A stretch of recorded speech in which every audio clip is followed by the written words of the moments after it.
Semua orang dengan lembut menghembuskan napas mereka setelah melihat kelompok Ewangui mundur dan menghilang. Ekspresi Yao Lao juga semakin membaik. Dengan tegas Xiaoyan mengatakan setelah dia berhasil menaklukkan Purifying Demonic Lotus Flame, maka dia akan menemani Yao Lao untuk pergi ke klan Yao. Kemudian mata Xiaoyan tertuju kepada Sun Er. Kemunculan tiba-tiba kelompok Sun Er segera menarik banyak perhatian. Wakil kepala Aula Jiwa tidak menyangka jika klan Gu akan datang juga. Hun Miseng mengatakan kalau ini adalah hal yang wajar karena Purifying Demonic Lotus Flame sangatlah berharga. Kemudian matanya tertuju kepada tetua yang ada di belakang Sun Er. Orang itu adalah Gu Nanhai. Ia tidak menyangka kalau klan Gu mengirimnya untuk datang ke sini. Lalu terdengarlah suara kepala klan junior. Ia mengatakan meskipun Gu Nanhai sangat kuat, dengan kekuatanmu seharusnya tidak sulit untuk menghentikannya. Ada kesepakatan antara klan kuno kita. Mereka yang merupakan doseng bintang 5 ke atas tidak dapat campur tangan secara sembarangan. Hun Miseng tertawa. Dia mengangkat kepalanya dan melihat ke arah ruang yang kosong. Ia mengatakan meskipun orang-orang kuat tidak bisa campur tangan, mereka pasti akan mengamati tempat ini.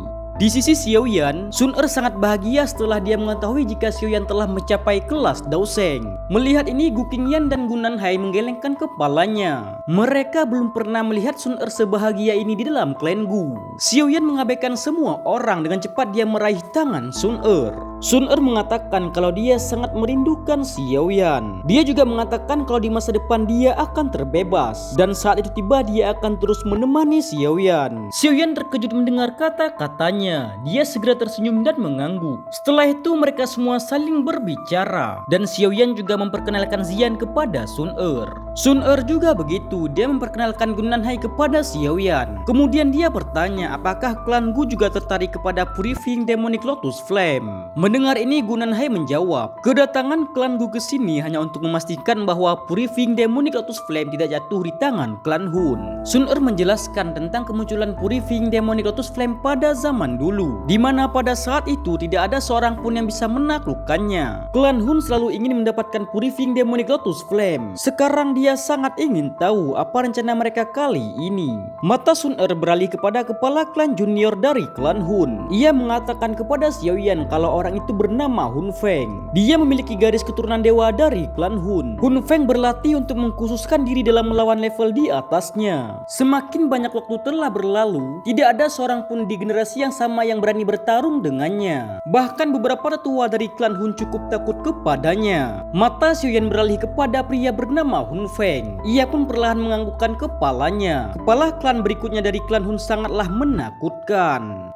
Kini mereka semua sedang menunggu waktu yang tepat. Penantian kali ini berlanjut selama sekitar 3 jam atau lebih. Hutan yang tandus akibat panasnya api kini semakin meluas. Kemudian di sana tiba-tiba muncullah lingkaran cahaya. Pandangan semua orang beralih ke sana. Mereka bisa merasakan suhu area ini meningkat 100 kali lipat dalam sekejap. Sun Er yang melihat ini pun mengatakan kepada Xiaoyan kalau sekarang sudah waktunya untuk bergerak. Setelah kata-kata Sun Er terdengar, banyak sekali para ahli yang tiba-tiba bergerak, dan kecepatan mereka sangatlah luar biasa. Xiaoyan memperhatikan pergerakan mereka semua. Matanya berapi-api. Momen ini adalah suatu hal yang telah lama ditunggu olehnya. Saat ini Huo Xuan juga telah menghampiri Xiaoyan. Ia menangkupkan tangannya dan mulai masuk ke lingkaran cahaya mengikuti kelompok lain. Melihat ini, Xiaoyan juga ingin segera bergerak. Namun sebelum itu, terdengarlah peringatan dari Sun Er. Sun Er mengatakan kalau Purifying Demonic Lotus Flame menggunakan emosi seseorang untuk membentuk api iblis di dalam tubuhnya. Saat api iblis ini muncul, orang itu akan menjadi boneka Purifying Demonic Lotus Flame. Oleh karena itu, apapun yang kalian rasakan saat masuk ke dalam sana, kalian semua harus bisa mengendalikan emosi agar tidak terkena ilusi Purifying Demonic Lotus Flame. Mendengar ini, kelompok Xiaoyan pun mengangguk. Mereka tidak menyangka kalau Purifying Demonic Lotus Flame bisa menyebabkan hal yang seperti ini. Setelah itu, Xiaoyan pun melambaikan tangannya dan dia memimpin semua orang untuk segera pergi. Setelah masuk ke lingkaran cahaya, ekspresi Xiaoyan tiba-tiba berubah. Suhu panas yang dirasakan oleh Xiaoyan sangatlah luar biasa. Saat ini barulah dia tersadar kalau dirinya telah terpisah dengan yang lainnya. Dengan cepat dia segera menggunakan api surgawi untuk melindungi dirinya. Xiaoyan bertanya-tanya apakah ini tempat di mana Purifying Demonic Lotus Flame disegel. Dalam hati dia masih bertanya-tanya di manakah yang lainnya. Sebelumnya mereka semua bersama, namun kenapa sekarang hanya tinggal Xiaoyan. Tempat di sekitar Xiaoyan dipenuhi oleh api yang berwarna krim. Api ini sangatlah panas. Walaupun api ini bukanlah bentuk aslinya, namun suhunya cukuplah tinggi. Xiaoyan bertekad ingin meninggalkan tempat ini. Dengan cepat dia mulai terbang melewati lautan api. Xiaoyan pun terbang cukup lama, namun dia belum menemukan jalan keluar. Tiba-tiba terdengarlah suara yang sangat dekat dengan Xiaoyan. Mendengar ini dia langsung bergegas ke sana. Namun ekspresinya tiba-tiba berubah. Pada saat ini ada 3 sosok hitam berdiri di udara tidak jauh di depannya. Mereka adalah Hun Miseng dan 2 lainnya. Dari kelihatannya mereka memang sengaja menunggu Xiaoyan. Kemudian Xiaoyan bertanya kepada mereka apa tujuan mereka berada di sini. Mendengar ini Hun Miseng sedikit tersenyum. Gelombang kabut hitam tiba-tiba melonjak dari telapak tangannya. Ia mengatakan kalau dia ingin memperlihatkan Xiaoyan sesuatu. Di dalam kabut hitam terdapatlah Xiaozan yang merupakan ayah Xiaoyan. Mata Xiaozan tertuju kepada Xiaoyan. Dengan lembut dia memanggil nama Xiaoyan. Melihat ini Xiaoyan pun sangatlah emosi. Tubuh Xiaozan bergetar setelah mendengar kata-kata Xiaoyan. Melihat ini senyum acuh tak acuh terangkat di wajah Hun Miseng. Ia memperingatkan Xiaoyan kalau Xiaoyan berani melawan Hall of Soul maka klan Xiao akan musnah. Tangan Hun Miseng perlahan-lahan menyentuh kepala Xiaozan. Ia berencana untuk membunuh Xiaozan di depan Xiaoyan. Melihat ini Xiaoyan sangat marah. Dia berteriak dengan sangat keras memperingatkan Hun Miseng agar segera berhenti.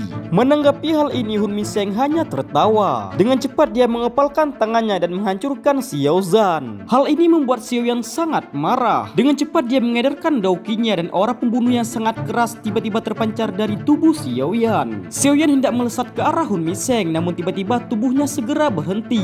Gelombang api putih tiba-tiba keluar dari tubuh Xiaoyan. Sekarang dia merasakan rasa sakit yang sangat luar biasa sehingga dia tersadar dari ilusinya. Hal ini menyebabkan Xiaoyan sangat terkejut. Dengan cepat dia menggunakan api surgawi yang ada pada dirinya. Xiaoyan menggunakan api surgawinya untuk memaksa api iblis keluar dari tubuhnya. Jika dia terlambat maka dia tidak akan bisa terlepas dari ilusi Purifying Demonic Lotus Flame. Setelah berhasil menyingkirkan api iblis, keadaan di depannya tiba-tiba berubah. Xiaoyan mengamati di sekitarnya dan matanya tertuju kepada Yao Lao. Saat ini tubuh Yao Lao telah dipenuhi oleh api iblis. Dengan cepat dia muncul di samping Yao Lao. Setelah itu telapak tangannya menyentuh punggung Yao Lao.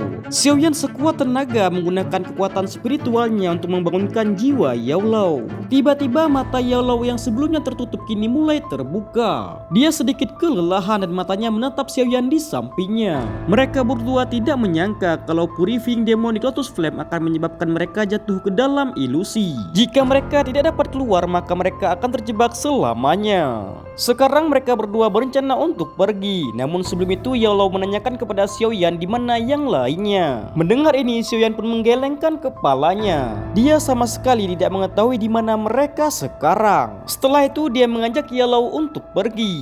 Dalam perjalanan mata Xiaoyan menyapu orang-orang yang terjebak dalam ilusi. Banyak sekali orang yang telah terjebak seperti mereka berdua sebelumnya. Setelah beberapa saat terbang, mereka akhirnya berhasil keluar dari kabut yang disebabkan oleh api iblis. Tekanan dalam tubuh mereka berdua juga kini makin berkurang. Lalu tiba-tiba terdengarlah suara yang memanggil Xiaoyan. Suara itu adalah suara Sun Er. Mendengar ini dengan cepat Xiaoyan bergegas ke arah Sun Er. Xiaoyan bertanya kepada mereka semua apakah mereka baik-baik saja. Mendengar ini mereka pun hanya bisa mengangguk. Gunanhai melangkah maju. Dia menjelaskan kalau kabut api itu adalah teknik dari Purifying Demonic Lotus Sign. Pada zaman dulu Purifying Demonic Lotus Sign pernah menggunakan kabut ini untuk membuat orang di seluruh kota masuk ke dalam ilusinya. Mendengar ini Xiaoyan teringat akan klaster cahaya yang memasuki tubuhnya. Klaster cahaya itu pasti memiliki hubungan dengan Purifying Demonic Lotus Sign, yang membuat Xiaoyan bertanya-tanya mengapa setelah dia memasuki dunia api iblis klaster itu tidak menimbulkan reaksi apapun. Kemudian Xiaoyan bertanya kepada Sun Er di manakah yang lainnya. Namun Sun Er juga tidak tahu. Dunia ini adalah dunia api iblis. Pasti api iblislah yang telah mengirim mereka di tempat tertentu. Xiaoyan yang mendengar ini pun sangat paham betapa sulitnya bagi mereka semua untuk masuk ke tempat yang lebih dalam. Tiba-tiba Gunanhai berteriak dengan sangat keras memperingatkan semua orang untuk berhati-hati.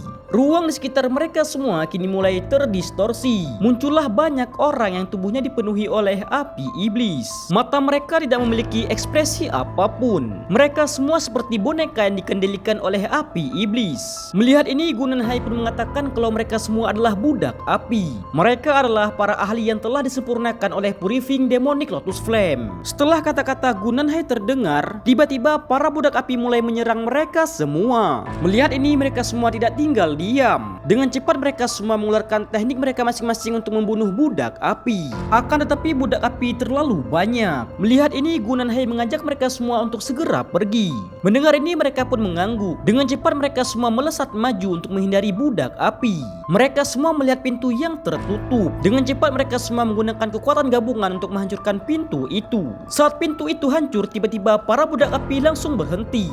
Melihat pintu yang terbuka, Gu Nanhai mengajak mereka semua untuk masuk. Ia mengatakan kalau menurut kepala klan, api iblis terletak di ujung aula ini. Mendengar ini, mereka semua pun mengangguk. Dengan cepat mereka mengikuti Gu Nanhai dari belakang. Di dalam aula seperti istana, banyak sosok budak api yang berdiri seperti patung. Kekuatan mereka semua berada di tingkat Daozun. Namun jumlah mereka sangatlah banyak. Jika ribuan budak api ini semua menyerang, bahkan elit Daoseng pun tidak bisa bertahan. Melihat ini, Xiaoyan pun mengurutkan keningnya. Ia bertanya kepada Gu Nanhai, kapan mereka akan bisa terlepas dari masalah ini. Mendengar ini, Gu Nanhai hanya bisa menggelengkan kepalanya. Ia menjelaskan kepada mereka semua betapa mengerikannya Purifying Demonic Lotus Flame. Kemudian Xiaoyan mengangkat kepalanya. Dia melihat ke atas aula. Kemudian dia mengatakan kalau Purifying Demonic Lotus Flame berencana melakukan mereka semua seperti boneka. Mendengar ini, semua orang sangat terkejut. Kemudian Xiaoyan dengan cepat menyuruh mereka semua untuk meningkatkan kecepatan. Mereka semua terus berjalan melewati setiap aula. Setiap aula yang mereka lewati memiliki budak api yang berbeda dan kekuatan mereka juga semakin kuat. Kemudian Xiaoyan melihat pintu yang sangat besar dan dengan cepat dia menghancurkan pintu itu. Di balik pintu terdapat aula besar lainnya. Namun di aula itu sangatlah kosong dan tidak ada satupun budak api. Kemudian Sun Er bertanya apakah mereka semua telah berhasil melewati rintangan. Mendengar ini, Gu Nanhai menggelengkan kepalanya. Matanya tertuju pada seorang yang ada di tengah aula. Tubuh Gu Nanhai dan Ziyan tiba-tiba bergetar hebat. Saat ini mereka telah menyadari bahwa orang di tengah aula itu memiliki kekuatan bintang 4 Daoseng. Mendengar ini, semua orang sangat terkejut. Gu Nanhai mengatakan kalau mungkin dialah rintangan terakhir. Dia memiliki kecerdasan dan berbeda dengan budak api lain. Setelah melewatinya, kita pasti sampai di tempat Purifying Demonic Lotus Flame berada. Dengan cepat mereka semua mulai menyebar, berencana untuk menyerang sosok di tengah aula itu. Menanggapi hal ini, mata sosok di tengah aula tiba-tiba mulai terbuka. Pandangannya tertuju kepada Ziyan dan juga Gu Nanhai. Sosok ini mengenakan pakaian berwarna merah. Tiba-tiba tanah di sana mulai bergetar. Ruang mulai terdistorsi dan kapak berwarna merah tiba-tiba muncul. Melihat ini, ekspresi semua orang menjadi sangat serius. Gu Nanhai dan Ziyan segera bergabung untuk menyerang sosok di tengah aula. Saat mereka bertukar pukulan, gelombang yang sangat dahsyat pun terjadi. Sosok dengan kapak itu terhuyung mundur. Daoki yang agung meletus dari tubuh sosok itu. Dan tiba-tiba tato klan Xiao muncul di dahinya. Melihat kemunculan tato klan Xiao, Xiaoyan sangatlah kaget. Ia bertanya-tanya mengapa orang kuat ini memiliki tato klan Xiao.